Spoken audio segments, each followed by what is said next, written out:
The wildfire had raged across Grand County for 6 straight days, consuming everything in its path like some ancient, hungry god.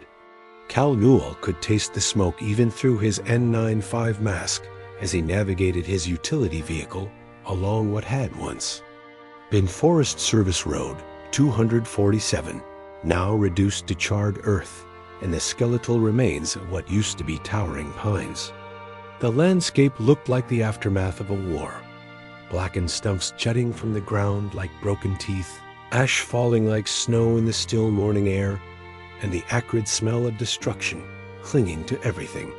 Cal was with the Colorado Division of Reclamation, part of the skeleton crew allowed into the burn zone, while the fire still smoldered in distant pockets.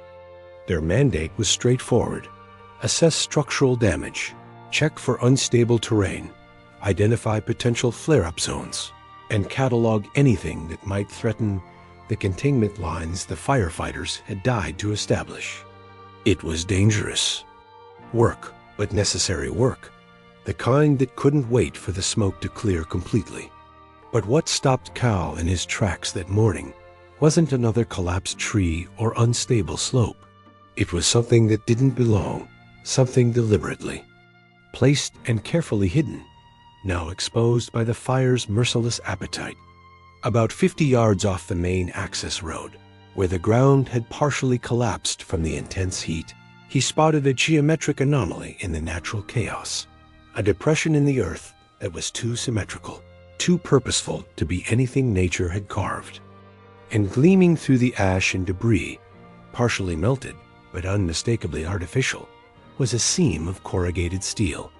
Cal killed the engine and stepped out of his truck, the heat from the still warm ground seeping through his boots.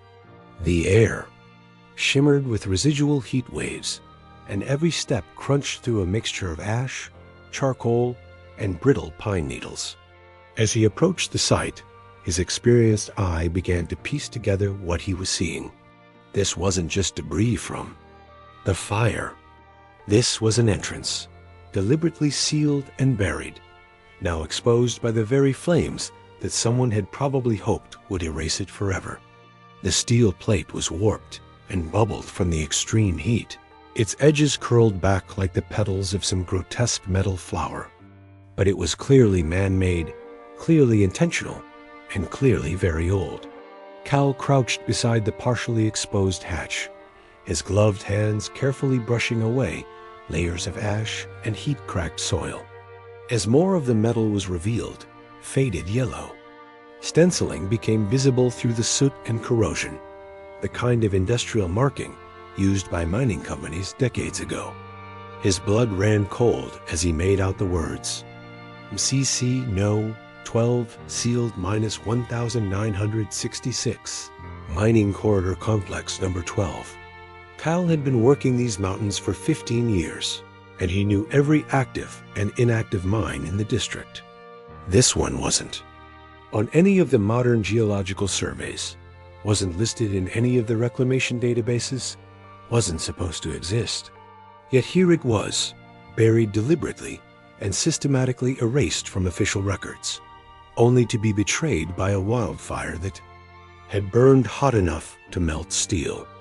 Cal's hands were shaking as he reached for his radio, static crackling through the smoky air as he called back to the crew stationed 200 yards down the access road.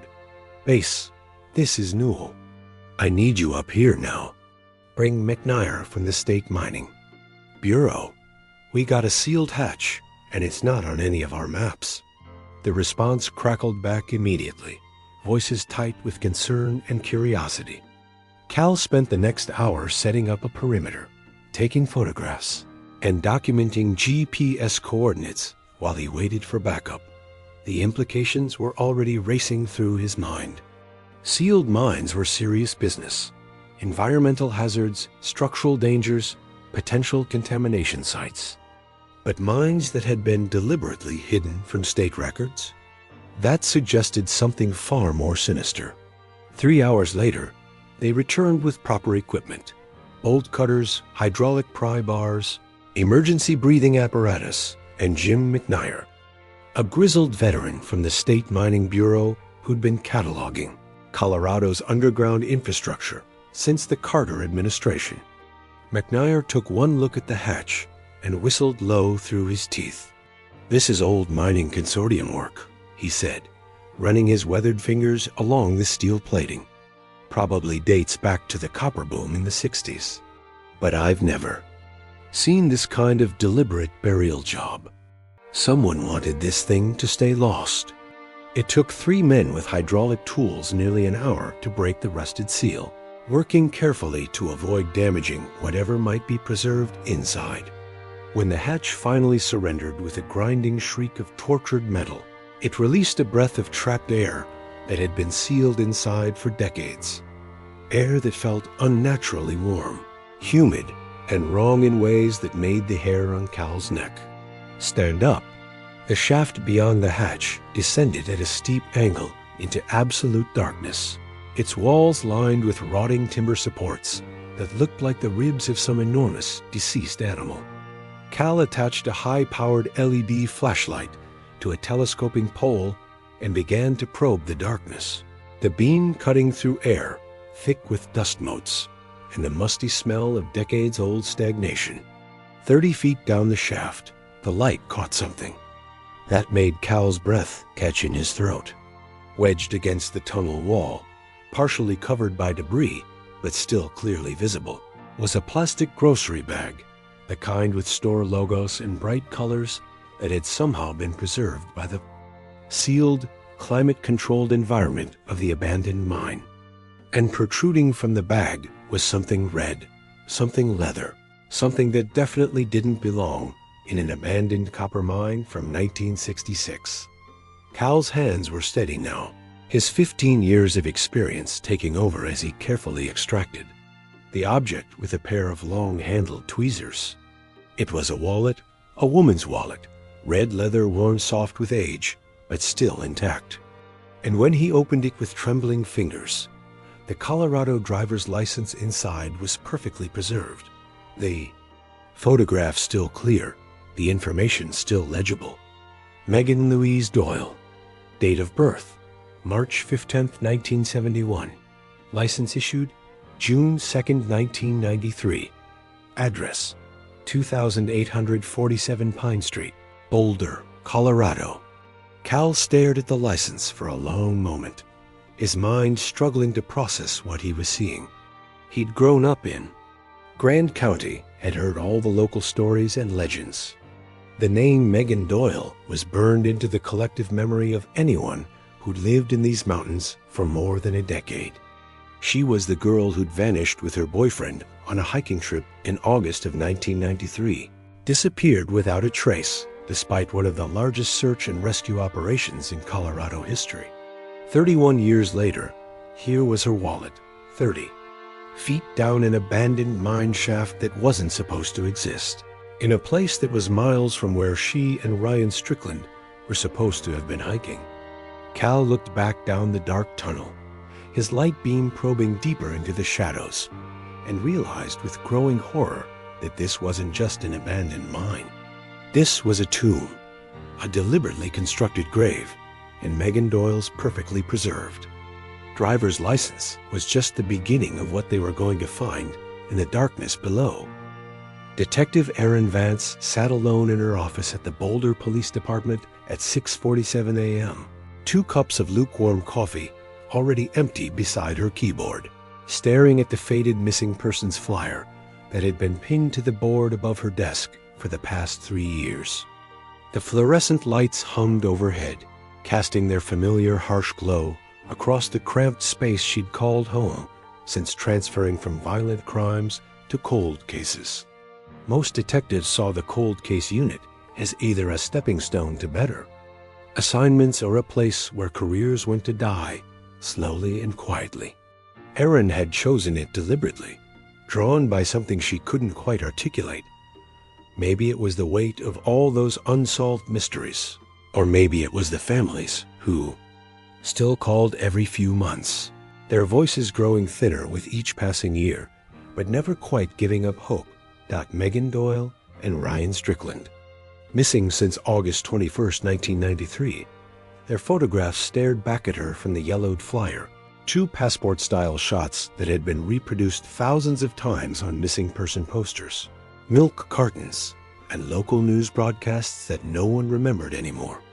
Megan had sun-bleached hair that caught the camera flash, a small silver nose ring that had probably scandalized her parents, and the kind of genuine smile that suggested she laughed easily and often. Ryan's thick dark curls fell across his forehead, in that deliberately careless way that had been fashionable in the early 90s, and he wore an oversized flannel shirt that practically swallowed his lean frame. They looked exactly like what they were, young, idealistic, probably a little broke, but radiating the kind of happiness that comes from being 22 and in love and convinced that the whole world was spread out before them like an endless adventure waiting to unfold. The kind of people who took spontaneous road trips in rental cars with questionable air conditioning, who hiked into national forests armed with nothing but paper maps from gas stations and backpacks full of granola bars and naive optimism. The kind of people who were supposed to come back from their weekend getaways with sunburns and mosquito bites and stories that would become funnier with each retelling. The kind of people who were supposed to grow old together, maybe have kids, maybe buy a house with a garden that Megan could tend while Ryan finished his graduate degree in environmental science. Aaron had inherited their file 3 years ago, when Detective Morrison finally retired after 41 years on the force. Morrison had worked the case initially, back when it was fresh and urgent, and Colorado's search and rescue teams were still combing every trail and ravine within 50 miles of their last known location. At the time of the transfer, Aaron had approached the Doyle Strickland case with the same methodical skepticism she applied to all her inherited files. Colorado's backcountry was a graveyard of good intentions and poor judgment calls. Every summer brought news stories of experienced hikers who'd taken wrong turns, gotten disoriented in sudden weather changes, fallen into hidden crevasses, or simply vanished into the kind of wilderness that could swallow a person whole without leaving so much as a footprint behind. The mountains were beautiful, but they were also merciless. People slipped on wet rocks and fell into rushing streams that carried their bodies miles downstream. People got lost when trails became indistinct, when landmarks became obscured by fog or snow, when GPS devices failed and cell phone signals disappeared into the vast electronic silence of the high country. People made one small mistake, took one wrong turn, misjudged one weather pattern, overestimated their own capabilities by just a few critical degrees, and the wilderness claimed them with the same indifferent efficiency it had been claiming human beings for thousands of years. But Aaron hadn't closed the Doyle Strickland file, even when the rational part of her mind suggested that 31 years was long enough to wait for answers that were probably buried under tons of rock and pine needles somewhere in the endless expanse of the Rocky Mountain wilderness. Something about their case had gotten under her skin in a way that surprised her with its persistence. Maybe it was the fact that neither Megan nor Ryan fit the profile of people who made fatal mistakes in the outdoors. Megan had grown up camping with her family, had been hiking Colorado trails since she was old enough to walk. Ryan was working on his master's thesis in environmental science, studying high-altitude ecosystem adaptation, and he'd spent the previous summer working for the Forest Service, conducting wildlife surveys in terrain that made their planned Mirror Lake route look like a leisurely stroll through a city park. They weren't the type to take unnecessary risks or ignore weather warnings. They'd planned their trip carefully, had made reservations at a remote Bureau of Land Management cabin near Mirror Lake, had left detailed itineraries with friends and family. They'd even called Megan's mother the morning of August 21st to confirm their departure time and expected return date. Everything about their disappearance suggested careful preparation and responsible planning, right up until the moment they'd simply evaporated from the face of the earth, like morning mist touched by sunlight. The couple had last been seen in Granby, a small mountain town that served as a supply stop for hikers and campers heading into the backcountry. A cashier at the Shell station remembered them because they'd been cheerful and chatty, asking about trail conditions and weather forecasts. They'd bought gas, bottled water, trail mix, and a disposable camera, the kind of mundane purchases that millions of weekend adventurers made every summer. The receipt was time-stamped at 11:27 a.m., August 21st, 1993, and it was the last concrete proof that Megan Doyle and Ryan Strickland had ever existed. After that, nothing. No witness accounts from other hikers who might have seen them on the trails. No distress signals picked up by the emergency radio networks that monitored the backcountry for calls for help. No credit card transactions, no phone calls, no letters home. They had reserved 2 nights at the Mirror Lake cabin, but never checked in. When they failed to return home by their planned date, their families had contacted the authorities, and within hours, the machinery of search and rescue had swung into action with the kind of coordinated efficiency that Colorado had perfected. Through decades of practice, teams of volunteers had combed every trail within a 50-mile radius of their planned route. Helicopters had buzzed over the forest canopy, their heat-seeking cameras scanning for any sign of human presence. Search.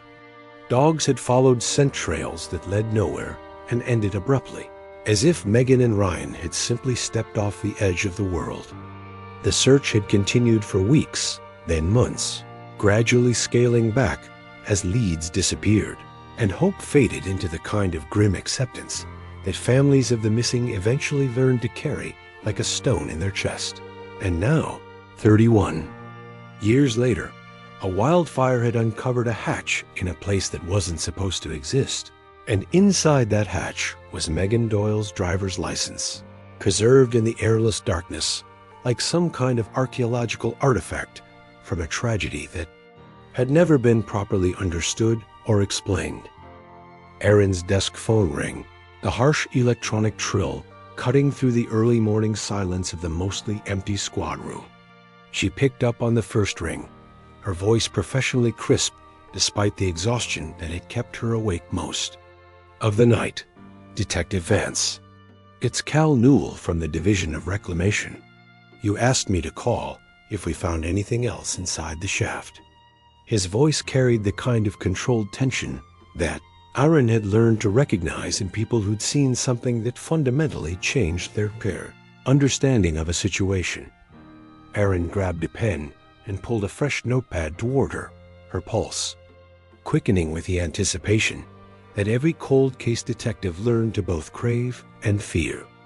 Go ahead. We cleared another 30 feet of debris and broken support beams. The structural engineers say the tunnel's stable enough for limited access, so we went deeper. We found personal items about halfway down. A blue canvas backpack, the kind you'd use for overnight hiking. Contents include a rusted flashlight, a compass that's still in decent shape, and a flannel jacket that's got some damage but is basically intact. Cal paused, and Aaron could hear him taking a deep breath on the other end of the line. There was also a 35mm camera, severely corroded but still sealed inside a plastic bag. Old-school film photography. Aaron's stomach dropped as the implications hit her. Film inside? Yeah, sealed inside a plastic canister. Looks like it might still be viable. The preservation conditions down there have been pretty much ideal. No light, stable temperature, low humidity. You'll want to get it developed ASAP if there are images on that film. Cal didn't need to finish the sentence. If there were images on that film, they might finally have answers to questions that had been eating at Aaron for 3 years, and at the Doyle and Strickland families for 3 decades. Or they might have something worse, evidence of exactly what had happened in those final hours or days, preserved in the darkness like a message in a bottle that had finally washed ashore. Something had always felt off about the Doyle Strickland. disappearance, some nagging sense that the pieces of the puzzle didn't fit together in the way they should. And now it wasn't just Erin's intuition or professional instincts or the accumulated weight of unanswered questions. Now it was physical, tangible, buried in a mind that officially didn't exist and had been, sealed away from the world for reasons that no one seemed able to explain. The drive up to the burn zone was like traveling through the aftermath of an apocalypse. Highway 40 stretched ahead through a landscape that looked like it had been designed by someone with a profound hatred for the concept of life itself. Smoke still clung to the valley like a malevolent fog, reducing visibility to maybe 100 yards and turning the afternoon sun into a dim orange disk that cast everything in an eerie, sepia-toned light. The air that seeped through Erin's SUV's filtration system tasted like charcoal and soot and something deeper, something organic and wrong that spoke of all the living things that had been reduced to ash. Over the past week, Erin had been driving these mountain roads for 15 years, first as a patrol officer and then as a detective, but she'd never seen devastation on this scale. The fire had consumed everything in its path with the methodical thoroughness of a military campaign. Trees that had stood for decades were now nothing but blackened spears jutting from the earth at random angles.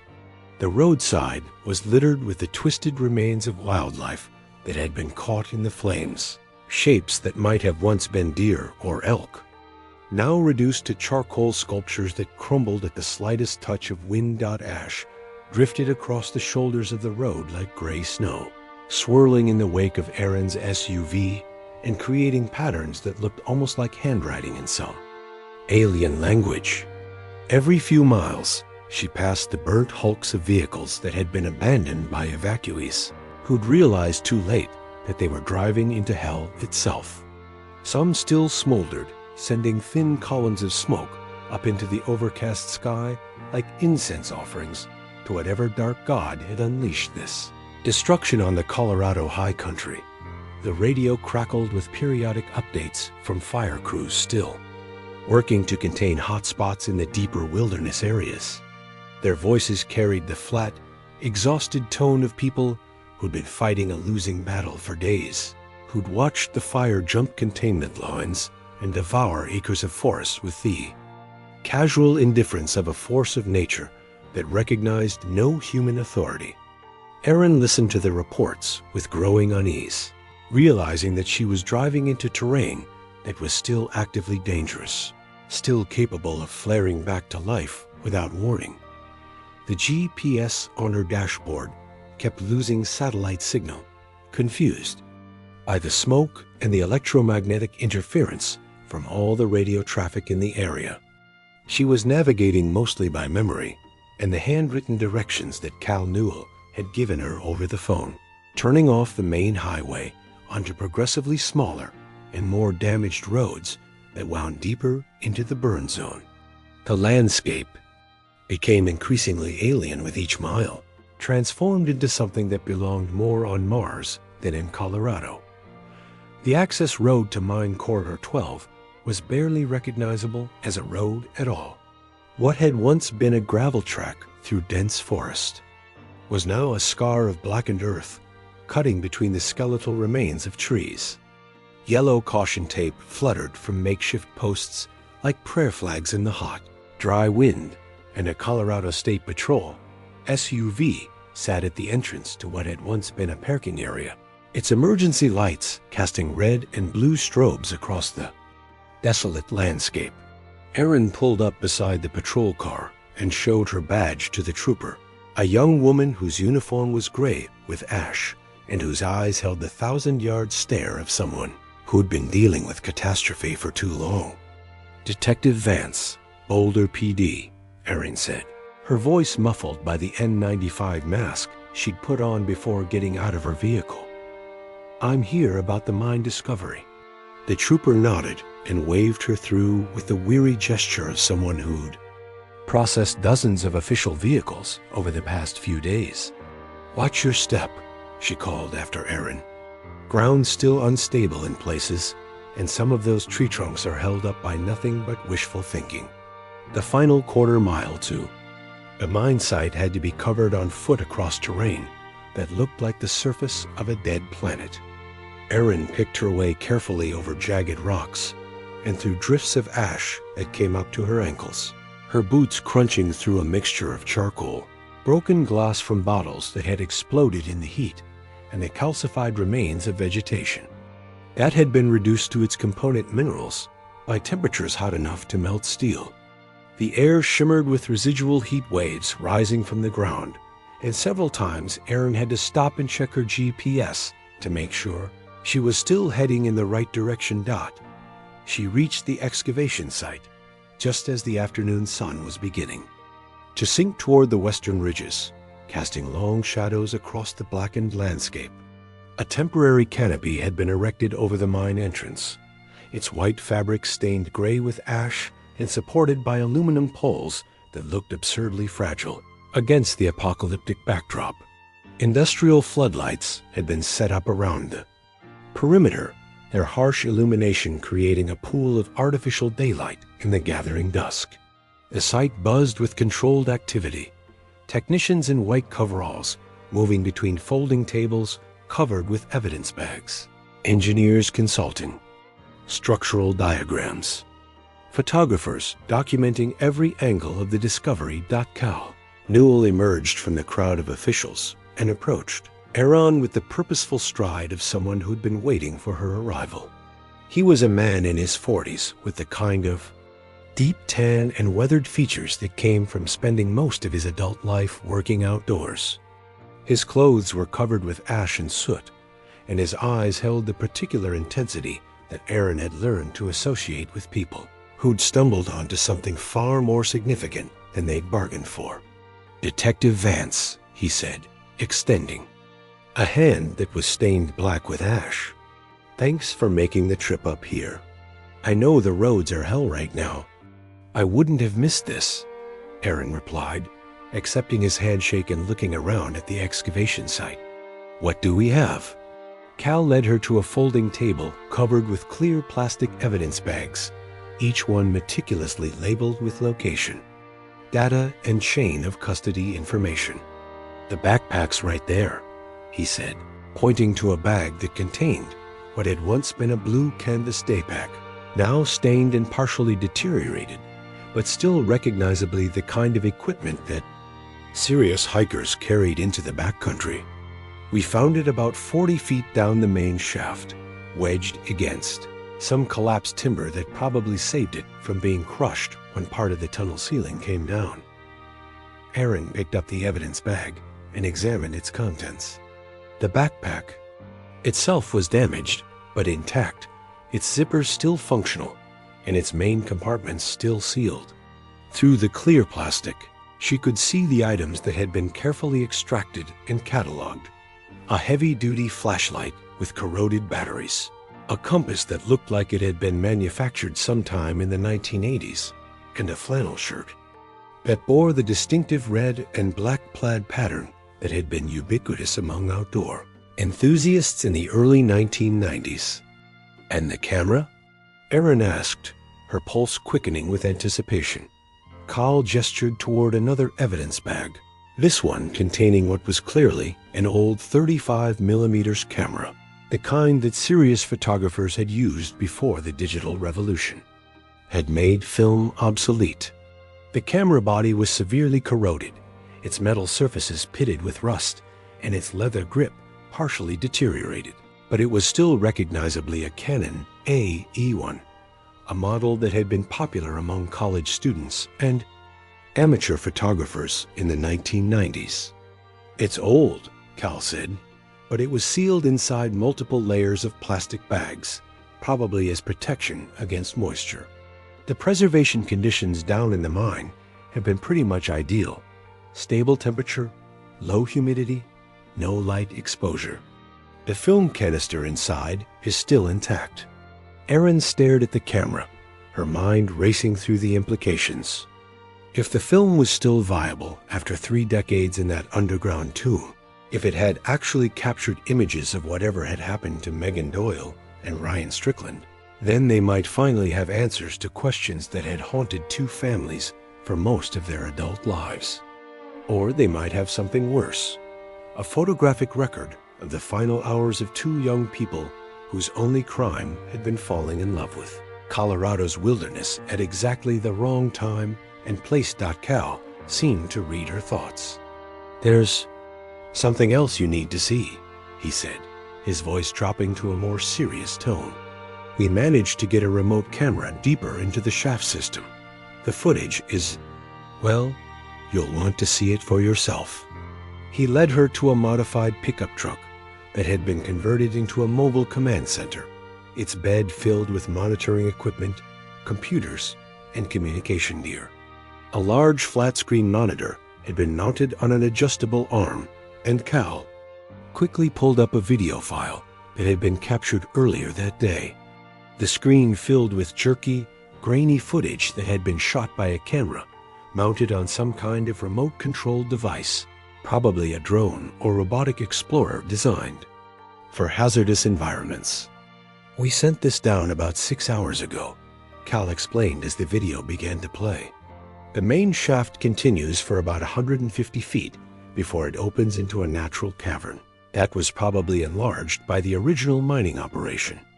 Most of the wooden support structures have collapsed, but the basic tunnel is still intact."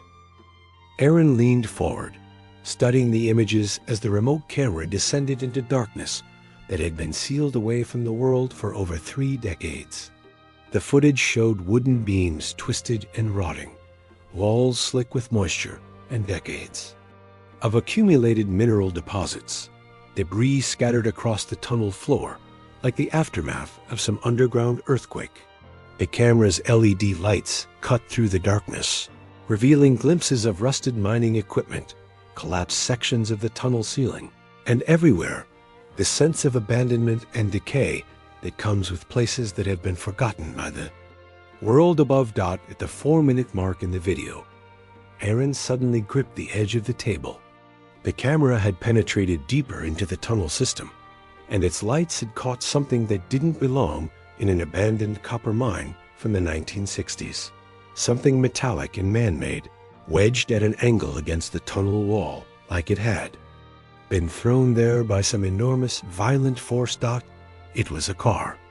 The twisted, partially crushed remains of what had once been a white sedan, its roof caved in by falling debris, its windows blown out, one door sheared completely off and lying several feet away, like a discarded piece of modern art. Even through the grainy video footage, Aaron could make out details that made her blood run cold. The distinctive shape of early 1990s automotive design, the remains of a rental car sticker on what was left of the rear bumper, and scattered throughout the wreckage, pieces of fabric, and personal belongings that had somehow survived 3 decades in that underground tomb. Cal's voice was barely above a whisper as he provided commentary on what they were seeing. "We ran the partial license plate through the DMV database. It's a match for the rental car that Megan Doyle and Ryan Strickland picked up on August 20th, 1993, a white Ford Tempo, rented from Budget at Denver International Airport." Aaron stared at the screen, her mind struggling to process the implications of what she was seeing. The car was nearly 100 feet underground, wedged inside a mine shaft that had been sealed with industrial-grade steel plating, hidden in a place that didn't appear on any official maps or geological surveys. This wasn't the result of an accident or a wrong turn, or a moment of poor judgment in dangerous terrain. This was evidence of something far more sinister, something that had been deliberately concealed for over 30 years. Someone had put that car in that mine. Someone had sealed Megan Doyle and Ryan Strickland's final resting place behind a steel hatch, and then systematically erased any record of its existence from official databases. And now, 31 years later, a wildfire had accidentally undone their careful work, exposing a crime that someone had gone to extraordinary lengths to hide forever. A film canister sat on the stainless steel examination table like a time capsule from another era. its metal surface still bearing traces of the ash and moisture that had preserved it in that underground tomb for 31 years. Aaron Vance stood in the doorway of the Boulder Police Department's photographic preservation lab, watching as Lena Barrow prepared her workspace with the methodical precision of someone who understood that the next few hours might determine whether two families finally got answers or whether they'd continue living with questions that had defined their lives for over 3 decades. Lena was a woman in her late 50s who had joined the department's technical services division back when film photography was still the standard and digital imaging was nothing more than an expensive curiosity used by research institutions and government agencies with unlimited budgets. She had graying hair that she kept pulled back in a practical ponytail, wire-rimmed glasses that had gone out of style sometime in the 1980s, and the kind of steady hands that came from spending 20-plus years handling evidence that could make or break criminal cases. Aaron had worked with Lena on dozens of cases over the years, and she'd learned to trust the older woman's judgment about what could be salvaged from damaged photographs and what was lost forever to time and those elements. "This is delicate work," Lena said, not looking up from her preparation of the chemical baths and development equipment. 30-year-old film that's been exposed to temperature fluctuations, moisture, and God knows what kind of chemical contamination from the mining environment. The silver halide crystals could be completely degraded, or they could be perfectly preserved. There's no way to know until we try. She paused in her work and looked directly at Aaron, her expression serious. "You want to rush on this?" "Because I can work fast and dirty and maybe get you something in a few hours. Or I can work slow and careful and maybe get you something that will hold up in court. Your choice." Aaron felt the weight of the decision pressing down on her shoulders. She thought about Megan Doyle's mother, who still lived in the same house in Boulder and still left a light on in her daughter's childhood bedroom every night. She thought about Ryan Strickland's father, who had spent his retirement years funding private investigators and search teams, refusing to accept that his son might simply be gone forever. She thought about all the unanswered questions and all the sleepless nights and all the what-if scenarios that had been playing on endless loop in the minds of everyone who had loved these two young people. "I want everything you can give me," Aaron said, her voice steady despite the adrenaline that was making her hands shake slightly. "But I want it done right. These families have been waiting 31 years for answers. They can wait a few more hours if it means we do this properly." Lena nodded approvingly. "Smart choice. We'll work dry development first, then move to chemical enhancement if the initial images are viable. No fluid baths until we know what we're dealing with. Least invasive methods possible. Maximum preservation of whatever information is stored on that film." She began setting up her equipment with practiced efficiency, adjusting the temperature controls on the development tanks, checking the chemical concentrations in the various baths, and preparing the enlargement equipment that would allow them to examine every detail of whatever images might emerge from that canister.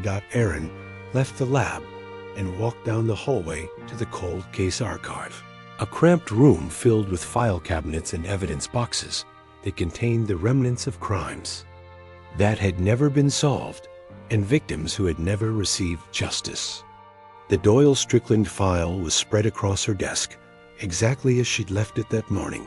Maps, photographs, witness statements, search and rescue reports, and all the other paperwork that accumulated around a missing persons case that had stretched across 3 decades. She sat down and began reviewing the timeline again, the same sequence of events that she'd memorized, but kept hoping would reveal some new detail that she'd previously missed.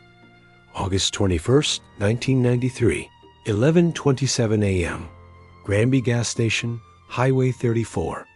Megan and Ryan purchase fuel, snacks, and a disposable camera.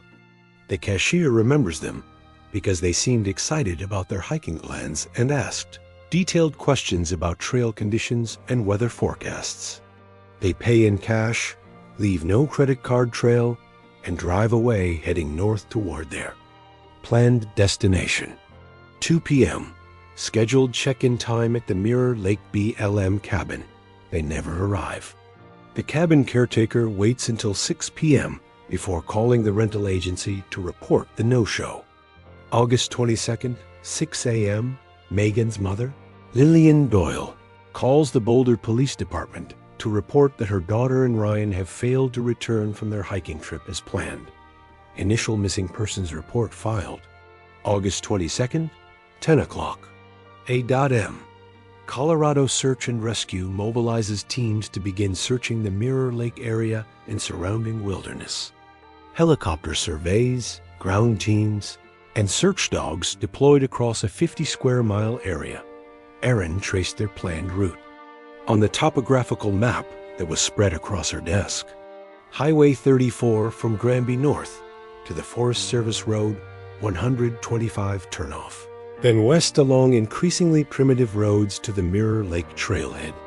It was a route that thousands of hikers and campers took every summer, a well-marked and relatively safe path into some of Colorado's most spectacular wilderness areas. But somehow, between the gas station in Granby and their destination, Megan Doyle and Ryan Strickland had vanished as completely as if they'd been abducted by aliens or swallowed by a portal to another dimension. And now their rental car had been found wedged inside a mine shaft that was located miles off their planned route, in the opposite direction from where they were supposed to be traveling. The mine was in an area that wasn't accessible by any of the standard hiking trails, wasn't marked on any of the tourist maps, and wasn't mentioned in any of the guidebooks that backpackers use to plan their wilderness adventures. For Megan and Ryan to have ended up there, someone would have had to deliberately guide them off their planned route, possibly by force. Erin reached for the 1993 Forest Service logbooks, massive 3-ring binders filled with handwritten entries from rangers, trail maintenance crews, and search and rescue teams. She'd been through these records dozens of times over the years, looking for any mention of unusual activity in the area around the time of the disappearance. The entries for August 21st and 22nd, 1993 were frustratingly routine. Weather reports, trail condition updates, a few minor medical incidents involving other hikers, but nothing that provided any clue about what might have happened to the missing couple. More troubling was what wasn't in the logbooks. There were no reports of any hikers matching Megan and Ryan's description being seen on any of the trails in the Mirror Lake area that weekend. No mention of their distinctive white rental car being spotted at any of the trailhead parking areas. No record of any distress calls or emergency radio traffic that might have indicated they were in trouble. It was as if they had simply driven into the wilderness and evaporated, leaving no trace of their passage except for a gas station receipt and the worried phone calls from family members who were expecting them home. The silence in the official records was almost complete, and Erin had learned over the years that sometimes the absence of evidence was itself a form of evidence. In her experience, when people vanished without leaving any trace behind, it usually meant that someone with knowledge, resources, and motivation had worked very hard to make sure they disappeared completely. The kind of disappearance that required planning, local knowledge, and access to locations that were off the beaten path and unlikely to be disturbed by casual hikers or tourists. A sharp knock on her office door interrupted her review of the files. Erin looked up to see Lena Barrow standing in the doorway, her expression a mixture of excitement and something that looked almost like fear. The older woman's hands were stained with developer chemicals, and she was holding a manila folder that seemed to be trembling slightly in her grip. "You need to see this now," Lena said, her voice tight with controlled tension. The images came through, all 6 frames. And Detective Vance, what's on this film is going to change everything we thought we knew about this case. Erin followed.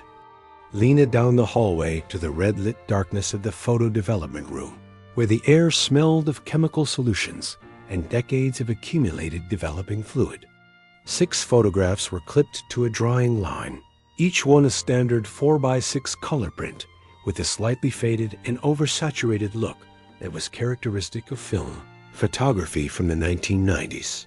Despite their age and the conditions they'd been stored under, the images were remarkably clear, preserved by the stable environment of the sealed, mine-shaft-like artifacts from an archaeological dig.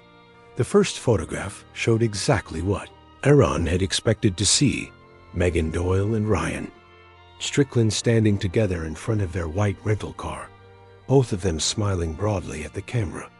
They looked exactly like the young, happy couple from the missing persons flyers, full of life and excitement about their upcoming adventure.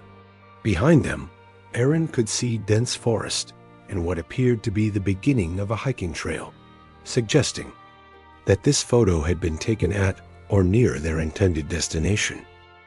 The second image was a selfie-style shot, with Megan holding the camera at arm's length to capture both herself and Ryan in the frame. Her expression was carefree and genuinely joyful, her eyes squinting slightly against bright sunlight that was filtering through the forest canopy above them. Ryan was slightly blurred in the background, but Aaron could see that he was laughing at something, his head thrown back in the kind of spontaneous moment of happiness that couples share when they're alone together in beautiful surroundings. The third photograph was darker and more ominous. It showed a trail marker sign that was obviously old and weathered, its metal surface pitted with rust and partially obscured by spray-painted graffiti. Aaron could make out most of the official warning text: "Danger abandoned mine shafts. Unmarked hazards entry strictly prohibited." Someone had spray-painted additional text across the bottom of the sign in red letters that were still clearly visible: "Turn back now." The fourth image made Aaron's breath catch in her throat. It showed Ryan sitting on a large rock beside the rental car, but his expression had changed dramatically from the earlier photos. Instead of the carefree happiness of the selfie, his face showed tension and what looked like growing concern. He was looking off to one side of the camera frame, his brow furrowed and his body language suggesting that he was focused on something or someone outside the photographic frame. Most disturbing was the shadow visible at the very edge of the image, a dark silhouette that appeared to be a tall, thin person standing just out of the camera's field of view. The shadow was distorted by the camera's flash, but Aaron could make out what looked like long arms and possibly something being held in the person's hands. The fifth photograph was taken in much dimmer light, possibly inside a vehicle or some kind of enclosed space. It showed Megan's face in partial illumination. Her expression transformed from the joy of the earlier images into something that looked like pure terror. Her mouth was open as if she was speaking or calling out, and her eyes were wide with fear. Most chilling of all, there was a hand pressed against what appeared to be a window behind her. A hand that was clearly not her own, with long fingers and what looked like dirt or stains under the fingernails. The sixth and final image was completely black until Lena adjusted the exposure on her monitor. A faint pattern emerged, just visible if you squinted metal grating, bolted steel like a gate or a barrier. Aaron exhaled slowly, her voice barely, above a whisper. "This isn't a hiking accident." "No," Lena agreed, her face pale in the red light. "This is someone who never intended to let them leave." Later that evening, Aaron stood in the conference room with the entire cold case unit. The 6 photos were projected on the whiteboard, and the room was silent except for the hum of the projector. 31 years, she said, her voice cutting through the tension. That's how long this case has sat dormant. We now have the vehicle, the location, and photographic evidence that strongly suggests coercion or abduction. She clicked to the 4th photo, the shadowy figure behind Ryan. We've run enhancement filters. This is not a forest ranger. The build, the posture. Wrong. And no known personnel were active in that area in '93. Someone lured them off course. We just don't know how. Lieutenant Morgan folded his arms, his weathered face grim. We'll reopen the file officially. Treat it as a homicide until proven otherwise. Aaron nodded. I want to work this case full-time. Interviews, ground search, full forensic workup of the mine shaft. You'll get what you need, Morgan said. We'll assign a field team to secure the site in the morning. But if this turns into something more than an old cold case, if there's a third party involved, we'll find them, Erin said, her jaw set. Even if it's been 30 years. That night, back at her apartment, Erin sat in bed with her laptop open and the digital scans of the photographs zoomed to full size. She studied Megan's face in that second-to-last shot, the terror in her eyes, the hand on the glass. Not just a ghost of the past, but a witness, a victim, and possibly the last living trace of what really happened inside Mine Corridor 12. The woman in the photo wasn't just afraid. She was trying to tell them something across 3 decades of silence, from beyond a grave that had taken 31 years to find. Erin stared at the screen until her eyes burned, memorizing every detail, every shadow, every fragment of evidence that Megan Doyle had somehow managed to preserve in her final moments. The photos weren't just documentation, they were testimony. And Erin was determined to make sure someone finally heard what Megan was trying to say. The gas station hadn't changed much in 30 years.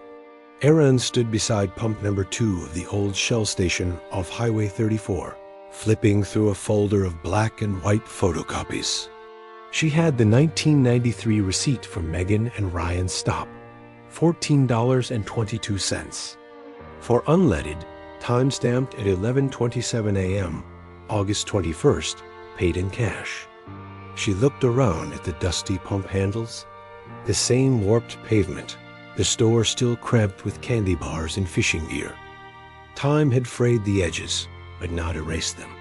Inside, the current clerk had no knowledge of the case, but the owner, Arnold Keller, had been here in '93. He was now in his 70s, with a stiff leg from an old motorcycle accident and a pair of thick-rimmed glasses that kept sliding down his nose. Erin sat across from him in the back office, the door propped open by a crate of windshield wiper fluid. I remember that summer, he said slowly, tapping his fingers on the desk. Hot, real dry, fires up north. Everyone was talking about restrictions. Do you remember this couple? Erin slid the photos across the desk, the first one of Megan and Ryan in front of their car. He squinted at them, his weathered fingers tracing the edges. Maybe. I've got a better memory for faces than names. He looks familiar, but that was a long time ago. What about this one? She slid over the enhanced image of the shadow behind Ryan, a lanky figure, mostly out of frame. Arnold frowned, adjusting his glasses. That looks like a forestry cap. Could be a ranger, but it's not an official uniform. Back then, a lot of locals bought surplus gear, hats, jackets. We sold them here for years. Erin leaned forward. Did anyone around here wear that kind of stuff regularly? Anyone who might have been seen around the area that weekend? Arnold hesitated, his fingers stopping their rhythmic tapping. There was a guy lived in a trailer past Little Elk Creek. Bit of a loner. Went by the name Boone. Boone what? Just Boone. I never heard a last name. He came in maybe once a week for jerky, beer, sometimes film. Erin's pulse quickened. Film? Yeah, old school camera type. Never saw him talk to many folks. Wore a forestry cap, worn out to hell. Had a weird walk, like he limped but refused to use a cane. You know if he's still around? Arnold rubbed his chin thoughtfully. Doubt it. That trailer burned in the late 90s. County said it was electrical, but I think he moved on after that. A few of the locals claimed he had bunkers dug out near the old mines. Crazy survivalist talk. Erin's blood chilled. Mines like MCC number 12? Arnold looked at her sharply. Yeah, that one was near where he used to hunt. The pieces were falling into place, forming a picture Erin wished she couldn't see so clearly. Back in her rental SUV, Erin called the state archives. The mine records for MCC number 12 had been scanned and digitized after a preservation project in 2006. She searched for any mention of private landowners or disputes on the surrounding forest plots, and one flagged entry made her heart skip. Boone T. Ledbetter submitted trespass complaint against federal personnel. 1991. Location: vicinity of MCC number 12 access corridor. She froze. Ledbetter. She finally had a last name. She ran it through the Colorado DMV and got a hit. Boone Timothy Ledbetter, born 1956, expired driver's license, no forwarding address, former owner of a trailer lot off Elk Creek Road. The fire. Report was thin. No injuries, no insurance claim, disposition abandoned. But more importantly, he was flagged in a 1998 suspicious activity report filed by an off-duty forest ranger. Boone Ledbetter observed trespassing near decommissioned shaft. Appeared to be sealing entrance with corrugated metal. No permit. Claimed to be preserving history. The same shaft now known as MCC number 12. Erin's blood ran cold. He hadn't just stumbled onto the mine. He had access to it, and maybe ownership of the surrounding land. She called Detective Morales from her department. Find out if Boone Ledbetter is still alive, she said. If he has property, hunting licenses, anything. And check for arrests, especially anything involving trespassing, kidnapping, or restraining orders. You think he's our guy? Morales asked. I think he knew exactly what was in that mine, Erin said, her voice steady despite the churning.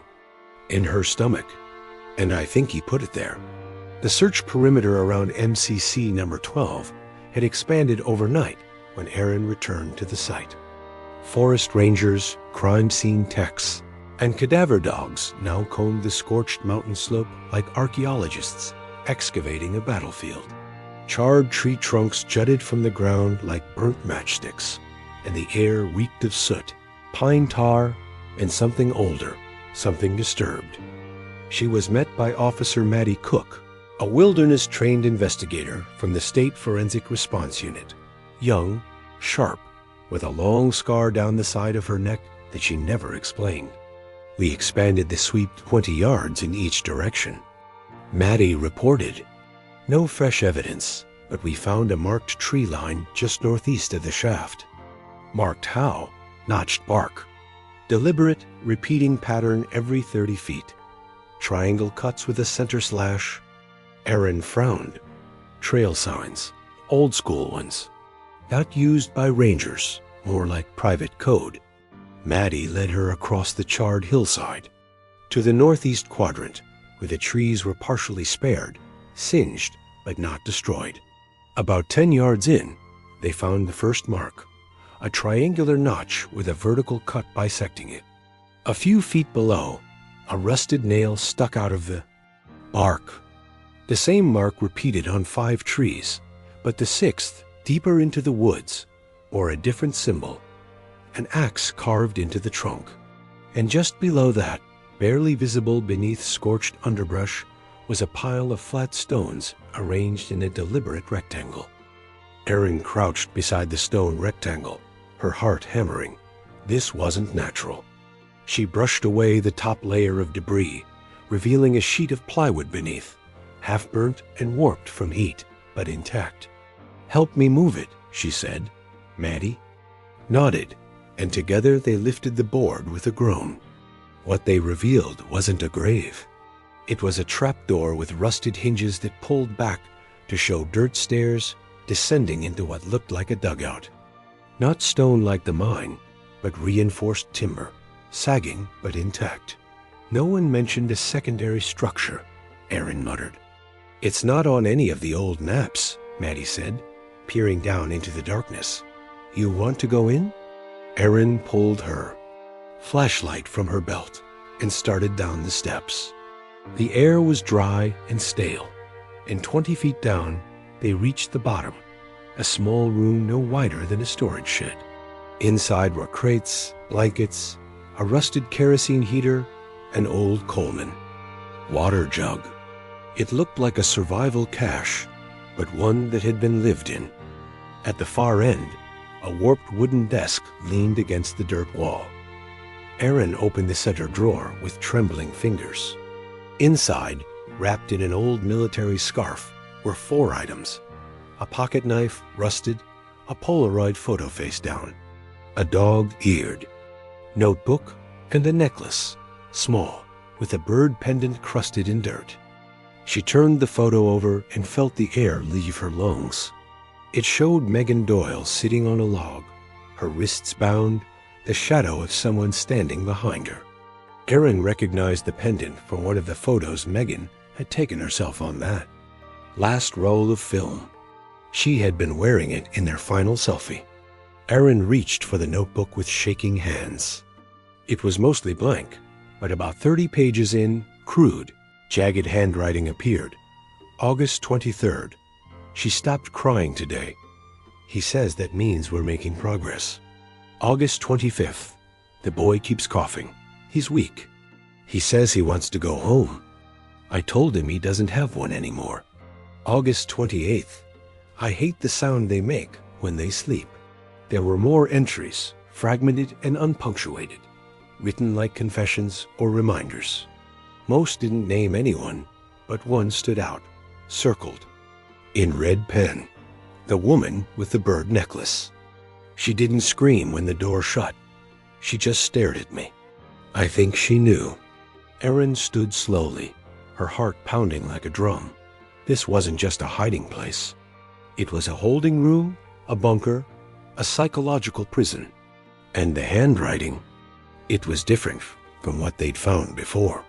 Someone else had been here, someone who knew intimate details about Megan and Ryan's captivity. Maddie looked around, her voice low. This man had a system. Erin nodded, slipping the notebook into an evidence bag and a pattern. And I don't think he was working alone. That evening, back at the incident command tent, a call came in from Morales in Boulder. We have movement on Ledbetter, he said, his voice crackling through the radio static. Colorado DMV flagged an active fishing license issued 2 years. Go, different name. Tim Boone, but the birth date matches. Address listed as a post office box in Fremont County. That's 6 hours from here, Erin said.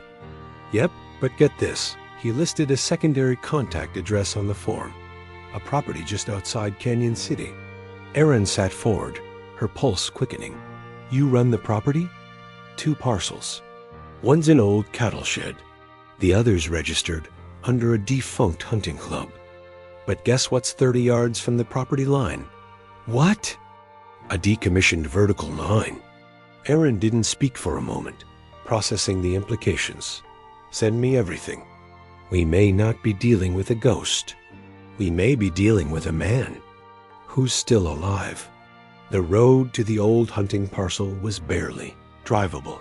Just 2 ruts in sun-baked clay, winding through dry hills and low scrub. Erin followed the GPS down the trail, dust rising behind her SUV in curling plumes.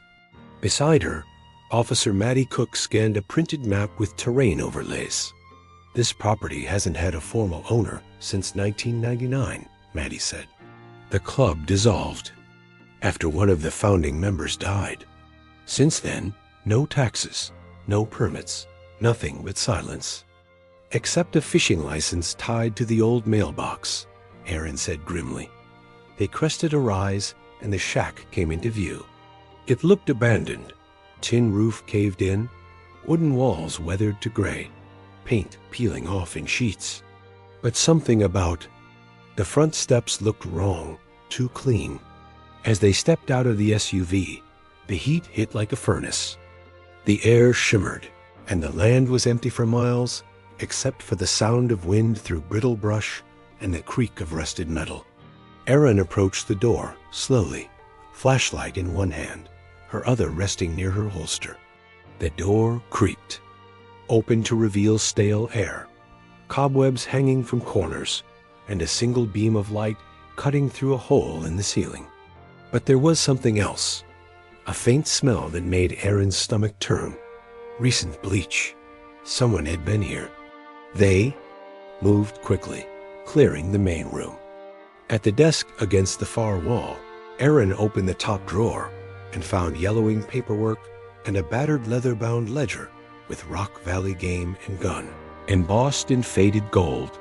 Most entries were mundane rifle logs, deer tags, membership, dues. But deeper in the book, the handwriting changed from neat print to jagged, angry, disjointed scrawl.